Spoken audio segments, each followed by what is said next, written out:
Breaking news, they cut interest rates a quarter point, 25 basis points. Oh, my God. Trump's like, I would have cut it 70 points. I would have given you points. Is it going to – this was already built in and baked into the cake, so you'll see a little jump today and stuff, but nothing too spectacular. Needs a little bit more. And this, you could have easily made an argument that you didn't really need to cut rates right now because just the uncertainty of jobs and are we slowing down? What are we doing? So you could have made an argument for that, but they cut it, and they'll go from there. And they'll probably signal another cut, I'd say November, especially if we have a little bit more of a slowdown jobs-wise. But there you go. So kind of baked in. That's good. Good news. Good news. You hear that? Well, you don't even worry about that because you got that big 800 score there, Bell. You're not paying any of these kind of regular retail rates. 807. 807. Nobody's paying those retail rates. Not you, sir. Not you, kind sir.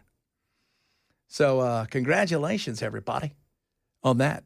Quarter point drop in the interest rate. Woo! Quarter. That's Dow is soaring. Soaring. Yes. Look at it go. Go. It's at 483. Go. I don't know where it's going. Yeah, I try to remind people, Main Street, Wall Street, two separate things. Yep. You got to always remember that. Main Street, Wall Street, two separate things. The one is all about profit, investment. Main Street's about living. And they kind of cross paths, but it's kind of diverged and gotten a little bit further away. And you're not living off your investments. Some of you might be. Maybe you're retired, and maybe some of you are independently wealthy. Or you found out today that you're not getting any more money from Publishers Clearinghouse. Man. That guy's like, man, I'm going to have to get a job. That's got to super suck. Because somebody's already bought. I'm telling you, dude. And they're like, we're not responsible for that. No, you're not. But that is a... No more forever payments. No. Try to get the... You should have went to J.G. Wentworth and had them buy out. It may have sounded like a bad idea at the time, but I bet it doesn't now. Yeah. Because I was going over, that guy got about $3.2 million over the 12 years or so, give or take. So, I mean, he did, he did okay. But if you live in Oregon, it's expensive. You're having lots of taxes come out. By the time all is said and done, unless you invested it wisely, and you probably thought it's forever. So the last time most people check, forever doesn't end after 12 years. So that's got to be, man, knowing, because you're never winning that again, right? That's not coming back. And I saw the guy in the interview because I did it because I have a station in Oregon. I did a story on it. And I'm not trying to be mean. I'm not trying to be judgmental, but probably not earning $5,000 a week. I mean, who would have ever thought that a prize company who based their business model on selling magazine subscriptions would go bankrupt? I don't know. And somebody bought him. And, somebody, did you see who bought? Somebody bought the Fire Festival, too. Who was it? So if you guys know the Fire Festival, they were awesome. They failed gloriously. LimeWire bought the Fire Festival. They outbid Ryan Reynolds. He wanted it. So they said they've got all kinds of things that they're going to do with this, and they're going to make this thing right because it's been nothing but awesome. So this should go well. So you're right, though, Bell, when you think about it. Wouldn't you think 3 or 4 years ago, maybe 5 years ago, when the internet was taking off, like really taking off, and you're really noticing it because you're in your 60s and you're like, I don't know if magazines are going to be around forever, that you would have thought I'm about. not in my 60s. Yeah, not you, but I'm talking him. Him. Okay. Maybe you would have pivoted and said, okay, what am I going to do? Oh, yeah, without a doubt. Plus, on top of that, why would you not be investing some of it so you've just got even more coming in and you've got, a cushion for whatever the hell happens?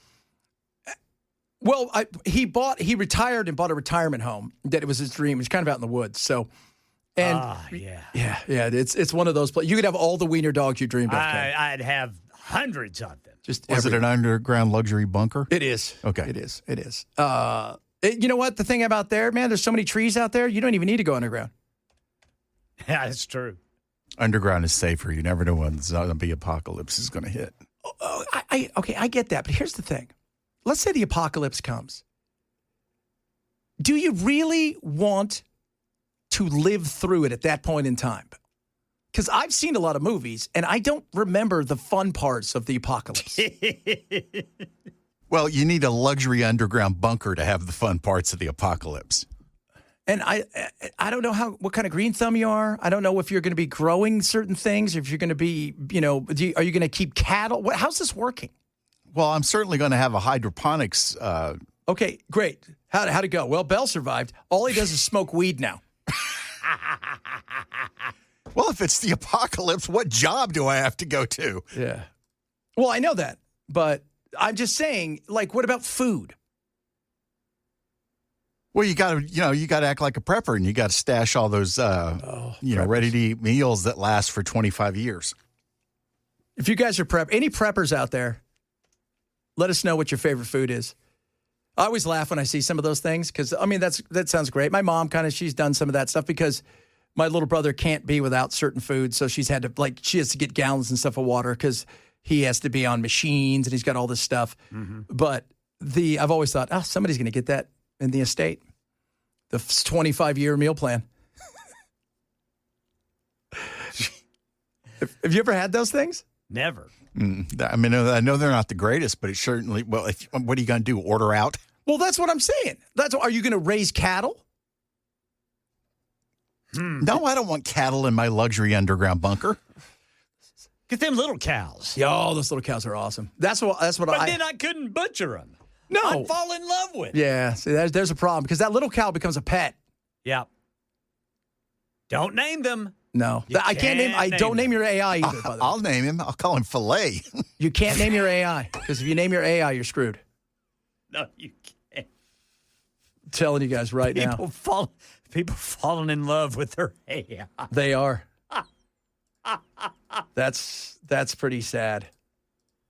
MRE spaghetti, somebody says, is good. Spam. You cannot go wrong with spam.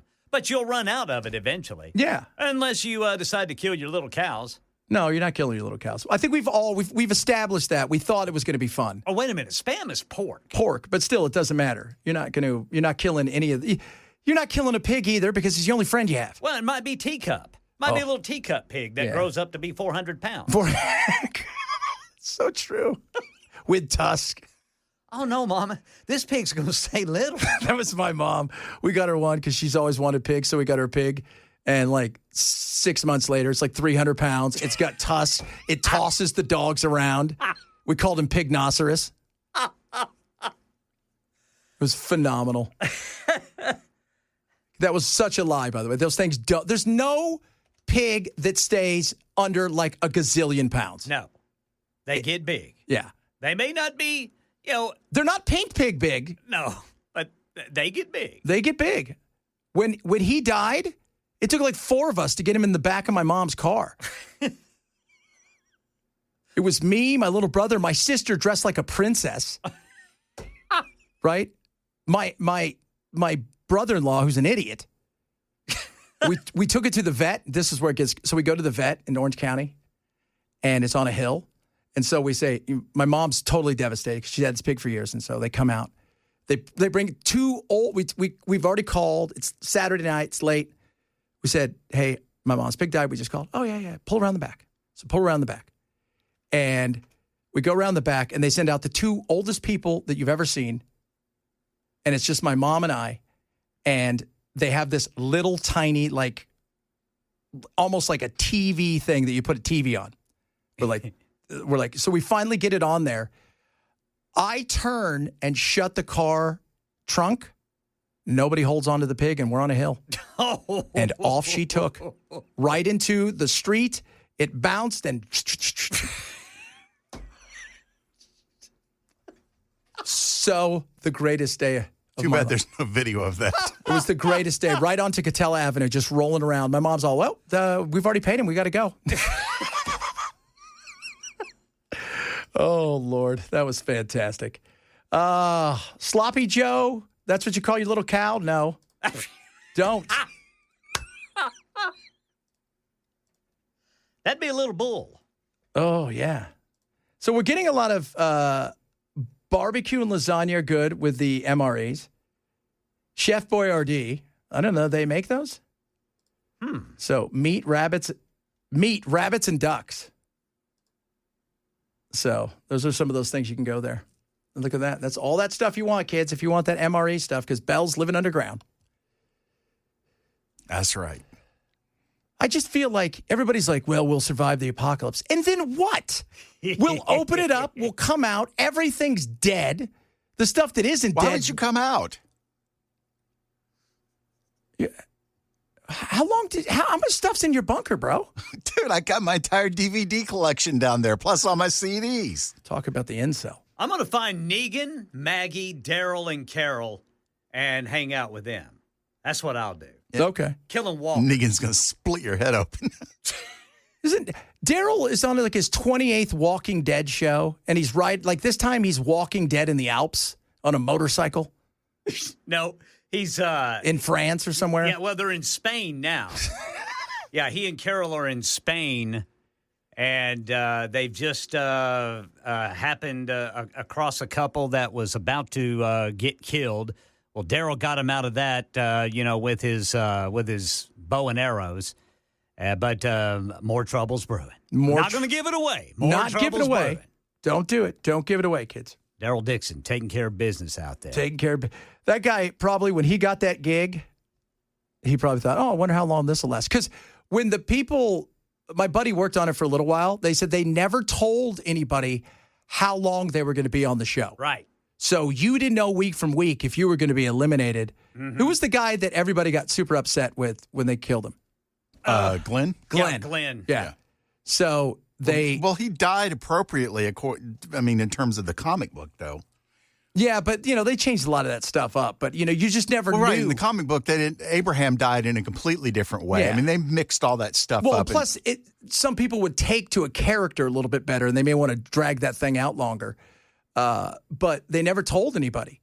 But Daryl probably thought at some time he thought he was going to die in one of these seasons. Well, it's not happening, bro.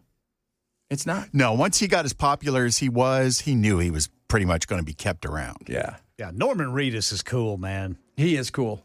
I like him.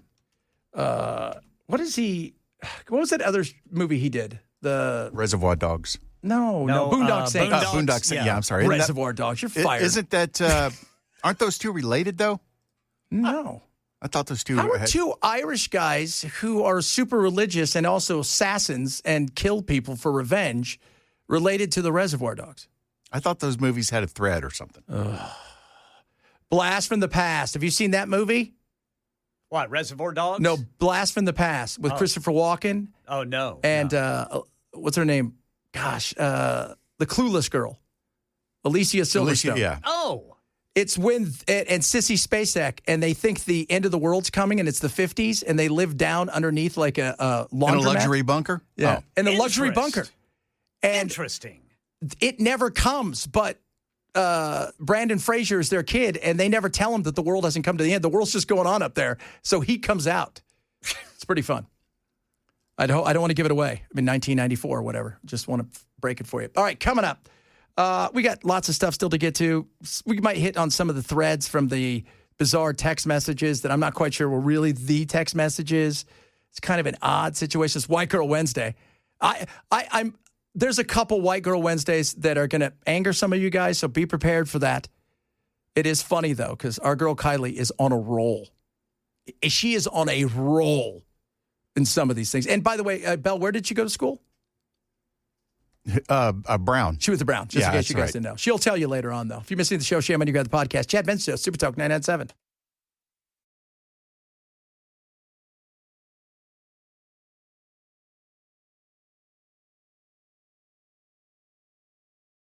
It's White Girl Wednesday. Our girl Kylie, she likes to deliver the white girl message. She does it better than anybody else.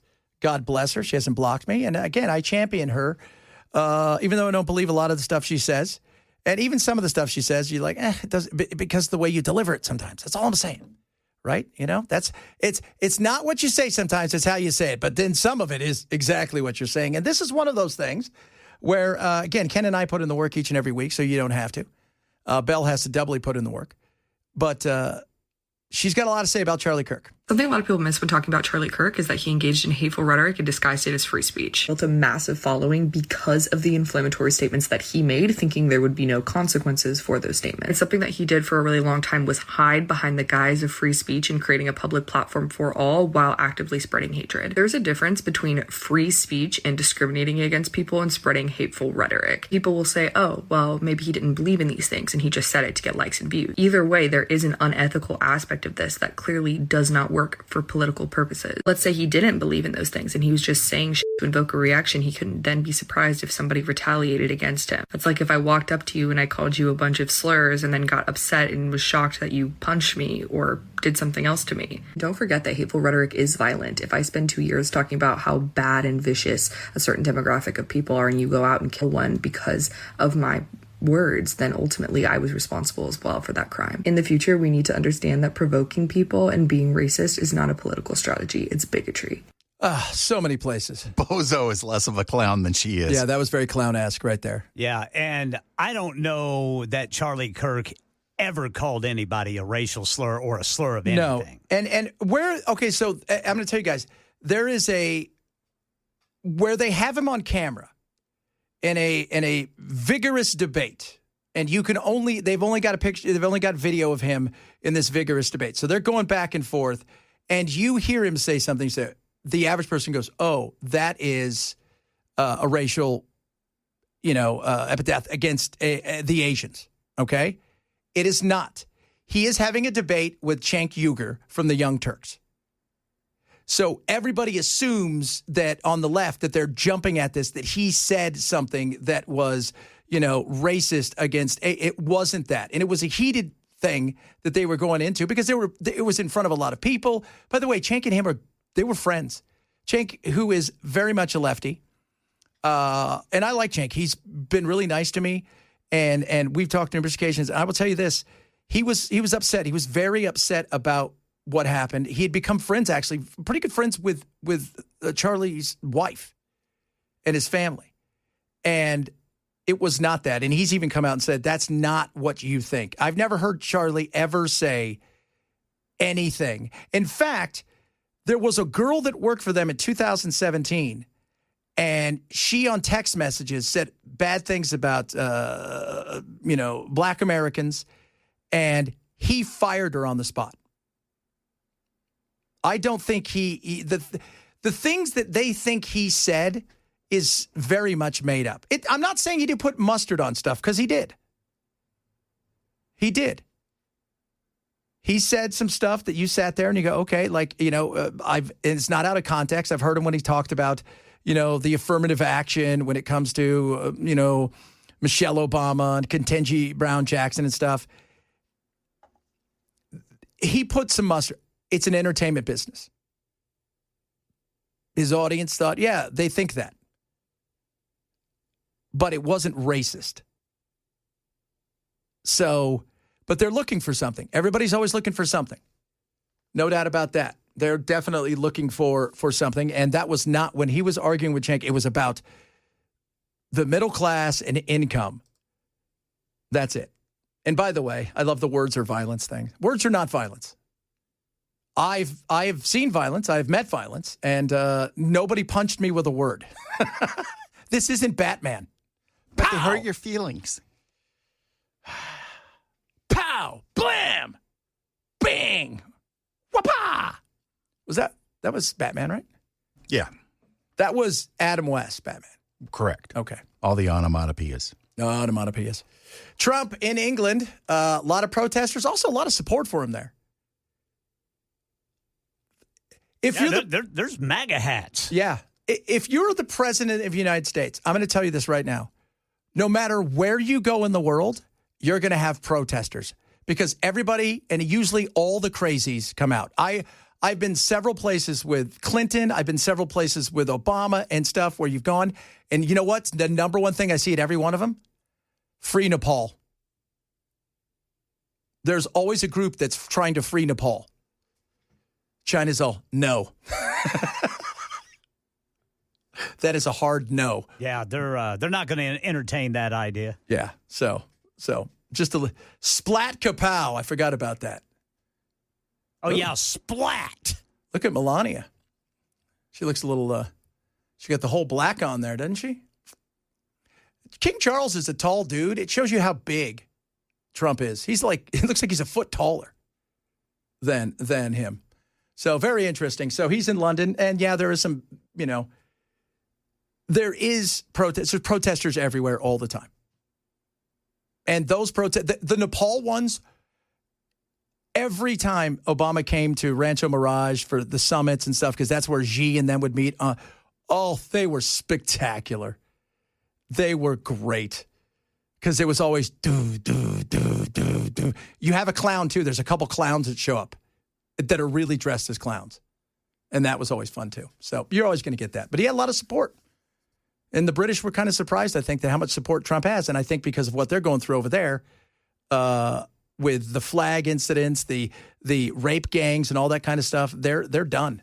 They're done. All right, coming up, a lot of stuff. We'll talk a little bit more about Charlie. Got some other stuff to get to as well today. And the whole Israel, did they kill him or not, which is just growing. Conspiracy theories are strong in this country and the world. Chad Benson Show, Super Talk 997.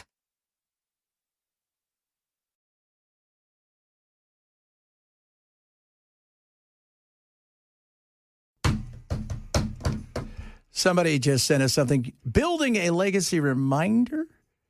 Remembering Charlie Kirk. It is happening Mount Juliet this weekend. Charlie Daniels Parkway, Sunday, 4 p.m. to 6 p.m.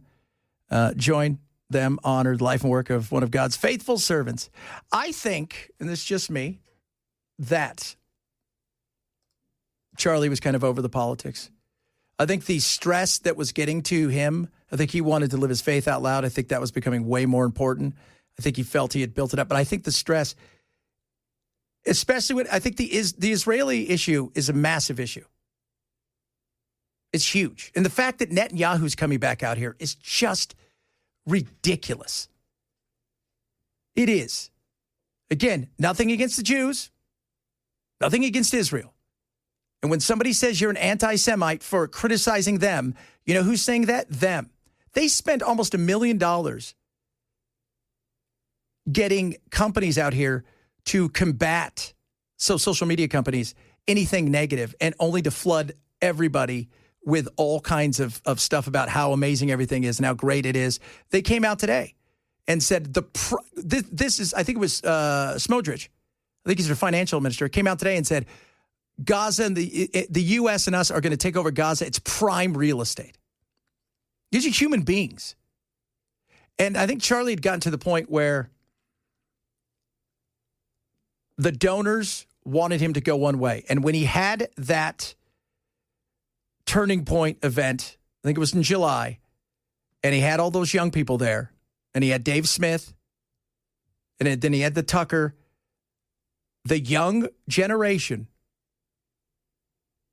do not want what the older generation gives to Israel. They don't want any part of it. My little brother is a perfect example. He got really into politics because of Trump. And over the last, several months, we've talked a lot about Palestine, all this kind of stuff. And he has been he's just like, I'm done. I don't know what they have over us. I don't know what this is all about, but I don't want any of this in this. This is something that shouldn't be happening, not in our name and not with our money. And, the conspiracy theory is Israel killed him. Israel didn't kill him. Do I think that they were broken up about it? They would rather have had him toe the line. I think you could easily make that. But do I think they were super broken up about it? No, I don't.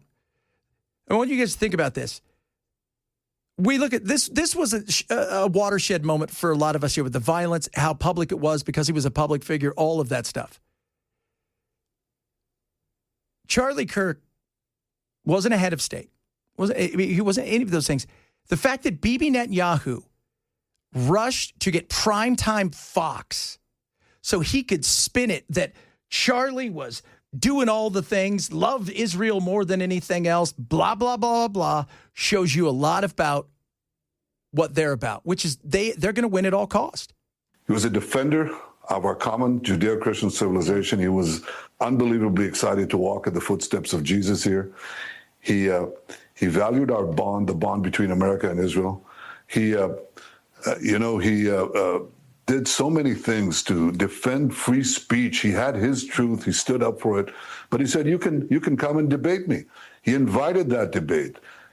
He certainly didn't invite the violence, the horrible violence that tried to silence him. And, this is a worldwide problem. The people on the extremes, the Islamists, the radical Islamists, and their union with the ultra-progressives, they often speak about human rights. They speak about free speech, but they use violence to try to take down their enemies. He was riding on the back of Charlie's death so he could get out there and send a message. Oh, Charlie was with us 110%. Couldn't get more with us because he saw what was happening. Go look at the numbers. I told you guys months ago, and you guys came after me. No way, everybody here supports Israel. They don't. Some people don't want to give him any more money. We need to keep it here. Other people are going, I don't want any part of what's going on genocide-wise. And the control that they have is huge. This is a rabbi who was talking about the meeting with Charlie. It happened just before. But when you listen to him talk about how dare he give voice to people who have a dissent as far as the viewpoint of Israel and give them a chance to speak, that's not what we're about. Again, was I happy that he was platforming people who were spewing anti-Israel and anti-Semitic messages? Of course not. But when so many people in the Jewish community and the pro-Israel community were criticizing Charlie so harshly for platforming these problematic voices, he was very hurt. And he was hurt because what many people don't realize is that Charlie spent a lot of his time defending Israel. Oh, did he? No, he spent a lot of the last several months defending you guys off him for trying to force him to do stuff that he wasn't interested in doing. Because he was looking and saying, this isn't right. They invited him there. He said, no, I don't want to come. And the beauty of our country is, bro, guess what? We're allowed to have dissenting voice. That's what we're all about, having conversation and a dissent in beliefs and ideas. I wasn't happy with him platforming. He was very supportive and really loved the state of Israel and the Jewish people, but he also had his criticisms. And it really hurt him when the Jewish community came down on him for platforming certain speakers at his last conference who were anti-Israel and even slid into anti-Semitism. And while I was not happy that Charlie had given the stage to people like Tucker Carlson who were spewing venom about the Jewish state, I understood where Charlie was coming from. Charlie was a big believer in the open marketplace of ideas and allowing all opinions to be heard, letting the best opinions win. That's why he built his career on those famous debates, going to college campuses to engage in honest dialogue, letting every opinion have its moment and letting people decide what is true. And therefore, he really believed, to a fault, I believe, in allowing every single voice to be heard. Now, again, was I happy that he was platforming people who were spewing anti-Israel and anti-Semitic messages? Of course not. You don't get to decide that. You don't. And they're not, go back to this again. It is not anti-Semitic to disagree with the leadership of Israel. That's not anti-Semitic. It is not anti-Semitic to say, I disagree with people who are getting tons of money from us, who lie to us all the time. Do you guys remember Iran and the 12-day war? Oh, wow. Guess what came out? The meeting. We keep minutes. Well, the meeting came out. What did Bibi say? They're years away from a nuclear bomb. They're not close. So we don't really have anything to worry about. But what did he do? Got us to bomb him anyways. This is about him. This is about this bigger idea because he sees the writing on the wall. And the writing on the wall is Israel knows that once whatever happens here happens, the world doesn't look at them the same. A younger generation isn't going to be in their corner and just carte blanche give them everything they want. And he's going to be in trouble. Bibi knows he's in serious trouble. I want to see how he gets out of this and what America does to help him get out of this. Because if you guys didn't know, prior to October 7th, they were close to a civil war. And he's changed a lot of the rules.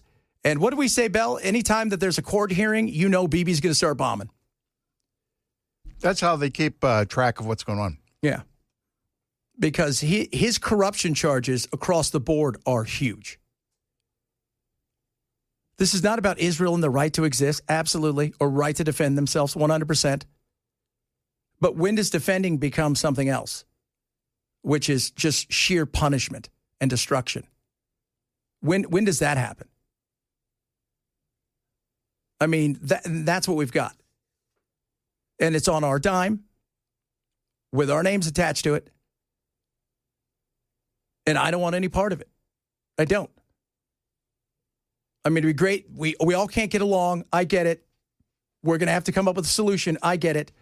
But if you think that, and if people care about Israel, and a lot of you do, because you have this belief that, okay, if we do stuff for Israel, God will reward us. And I don't think Jesus is looking and going, hey, you're doing a good job there. Way to kill all these children in my name. No.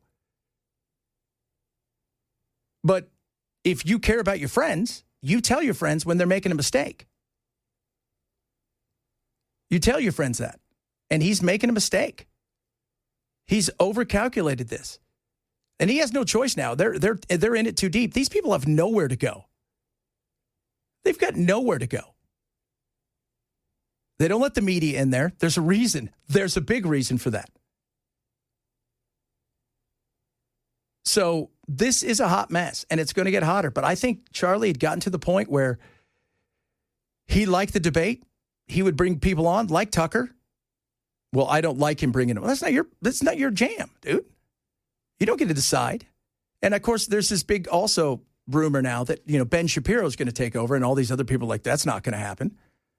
Never say never, because if the money is going to be pouring into it, they may not have a choice. But what do you think is going to happen there? It's going to be all that kind of dissent is going to go away. And I get called stuff all the time, which makes me laugh. I just want the truth. And the truth is that a lot of it is not what they make it seem. And the control that they have over here with our people, particularly our politicians, and the amount of money they spend is insane. I don't know how much money they're spending trying to defeat Massey, as they do almost every year. They tried to pass a bill about criticizing Israel and America, and you could get your passport suspended? That's not going anywhere. Thank God for that. But think about that stuff. And then you've got all these other things that are out there that are really tied inside of like Palantir and everything that is all tied within the IDF and all of this stuff. There's serious things going on that we should pay attention to. And I think he got sick and tired of it. I think he's like, my people that I'm speaking to, who I want to bring to politics and to God, those people don't want anything that the donors want you to do. That's a tough place to be. The stress on that had to be huge. Doing his shows were probably the easiest thing. No doubt about that. All right, coming up. White Girl Wednesday. We're going to piss you off with some more white girl stuff. Our girl Kylie from the University of Brown. She has something horrible, I'm sure, to say about all of us. Straight ahead, Chad Benson, Super Talk 98.7.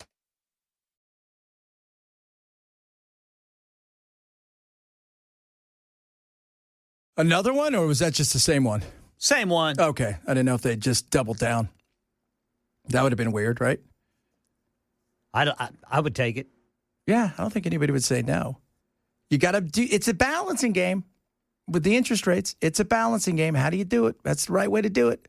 Because you don't want to do it to where it heats up The next thing you know, plus it's hard too when you don't know what's going to happen with the tariffs. Because nobody knows what's going to happen with the tariffs. So are they on? Are they off? Depends on the time of day and what the Supreme Court says. Because that's going to be crazy. What if we have to pay back all that money? To all of the people here in America who had to pay that money. It's the way the tariffs work. For those of you out there. A lot of you chiming in about I love being called Hamas too. That's my favorite thing. I just got called Hamas. Bagel burner. Bagel burner. That's right. Hamas. You're Hamas. It's just go challenge your beliefs and say, maybe there's some other things that we could look at. Maybe rather than watching Fox News or Newsmax or reading the New York Post, that there may be some other information that tells a different story about something when it comes to anything. Because as we all know, media is about serving an audience. It's no longer about the truth the way it used to be. It's about serving an audience and feeding people, this is what I want, affirmation. And, we do fun, and affirmation isn't our thing. And so I'm not a bagel burner, despite what you think. And if you guys don't know what that is, we're at the point now where if you say you burned my bagels, they're going to say, well, you're an anti-Semite. You hate the Jews, which is ridiculous. And criticizing another country's actual government doesn't make you an anti-Semite. Doesn't. We criticize how many governments, besides the ones we try to overthrow? A lot. Could you imagine, the fact that there's one government you can't criticize? There's one government you can't say anything about? Take away what's going on in Gaza. Just the fact that you couldn't say anything negative. I find that to be absurd. Absolutely absurd. 100%. All right, coming up. A lot of other stuff to get to today. We'll talk a little bit about the economy. How is it shaping up now that we got this big quarter point, baby? I don't know what I'm going to do with it all, Ken. It's big money right there. Invest it in avocados. Avocados. There you go. There you go. Mexico. Is it avocados from Mexico? Do that as well. We got a lot of other things to get to. We'll also relive our one-hit wonders next hour as well. If you're missing the show, shame. Grab the podcast. Benson, Super Talk 997.